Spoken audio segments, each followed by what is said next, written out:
Applied Materials is a leading stock in the NASDAQ 100 and the SMH ETF, and it has consistently beat the earnings expectations, and it's one of the leaders in the applied in the chip making space. There are others such as KLA Tencor. I think semiconductor might be another one, but I think Applied Materials is a very, very strong contender. And I just want to share my screen to look at the fundamentals of the company, if I may. Yep. Yeah, and this is going to be Patrick's investment slash trade for the quarter. So Patrick, let's get into it. Okay, so first of all, this has been the trend here in terms of the earnings beats. I mean, there was one quarter where it was a little bit shy, but for the most part, if you look at this trend going upwards, here there was an estimate of 95 cents a share. It beat 100 by reporting 106, if you can see that.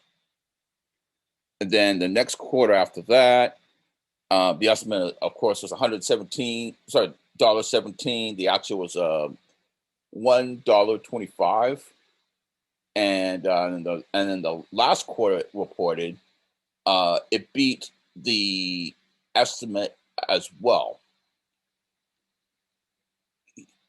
Right now, the current estimate's at $1.51 per share. I think it will beat that because the trend is looking very strong as well.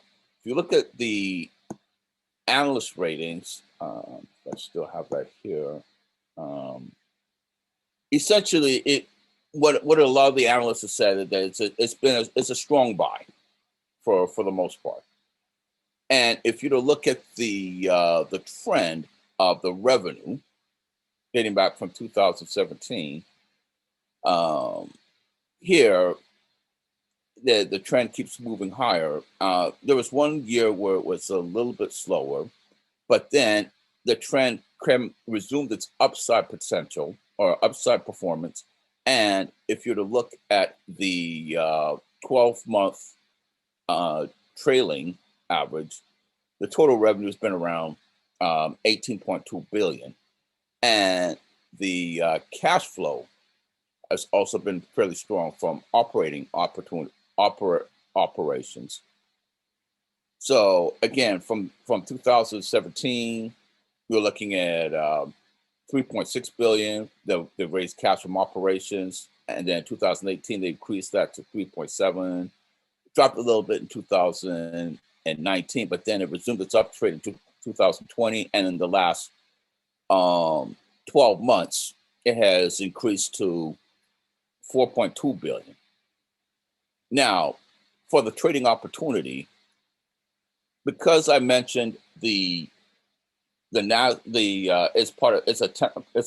a high tech stock. Right now, I think the market's pretty stable overall, and it's the overall tech market is pretty much caught in a channel. However, You blow that up, sounds super. I could blow that up. Mr. Patrick Doherty, you blow that up a little bit. Is that like to 175, maybe? 175, yeah. Yes, sir. So anyways, right here, the QQQ, which is the NASDAQ 100, this is looking like it's consolidating right here. And then you can see that the Bollinger Bands are coming close together. So the volatility is kind of dropping.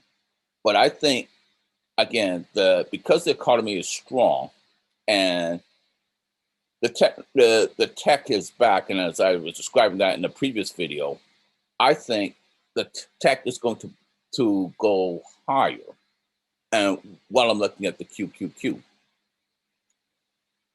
looking at the SMH, which is the the semiconductor ETF.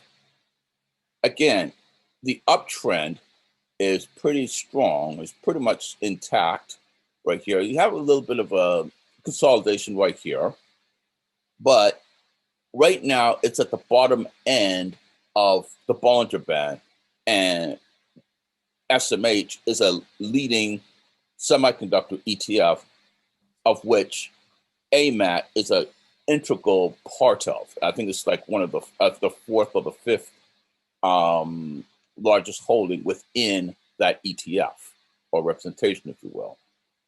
Let's switch over to AMAT now.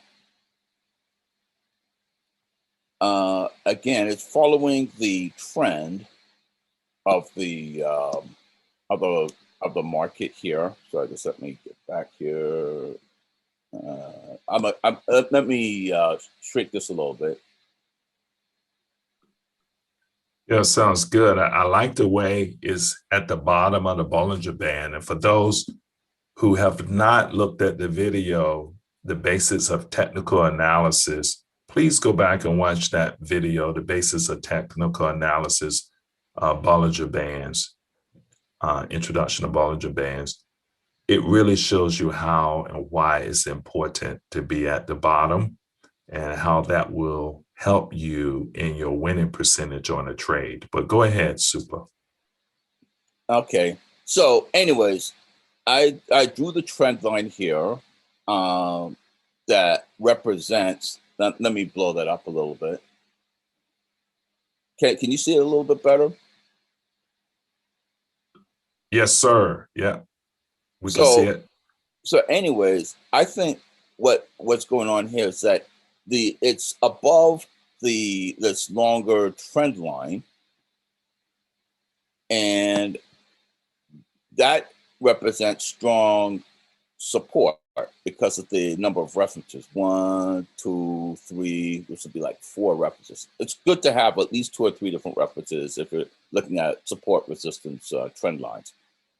And I think right here, which is about 132, 130-ish would be good support. So in essence, I think a good bet on selling a put would be around 128 strike price, where you would have a 22% chance of finishing in the money, which is essentially you'd be able to collect the premium of that put of around maybe 83 cents per contract. Well, 83 cents per contract multiplied by 100, you'll be able to collect $83 for the week per contract and finish 81% or 82% out of the money. Means that there's an 82% chance you will not get assigned at this level. If you want to be a little bit riskier, you can collect a little bit more premium per contract. So that would be about $109 per contract you can collect with about maybe 83 to 82% not getting assigned. But if you do get assigned, 27. I think is that 73%, oh, Patrick? 73. Yes. 73%. I'm sorry. Yeah. You would subtract that number from 100, and the one above, if you were to subtract that from 100, that's about 78%. That's about 78%. Yeah, 78%. I thought I heard you say 80%. Yeah. So you got a 78% chance of winning this trade. Yes. So 73% chance of winning this trade. What you're betting here is you're making an investment that particular stock would not fall below that strike, and you would keep that premium. But go ahead, Patrick. But anyways, even if it does fall below that strike price, for the reasons that it's a top semiconductor participant, it's got a strong analyst rating as compared to many of the other tech stocks. I think it's one that it's a safe bet to play. So if you get assigned, you're holding on to a good company in the long run. All right, Patrick. I'm a big fan of the stock. Okay. There's a chip shortage, a big chip shortage out there. These guys, that's what they do, right? Yes. Well, they provide the equipment that makes the chips, and Right. so they're part of the semiconductor industry, as Right. indicated with the SMH holdings. And SMH is, of course, the semiconductor ETF, the leading one.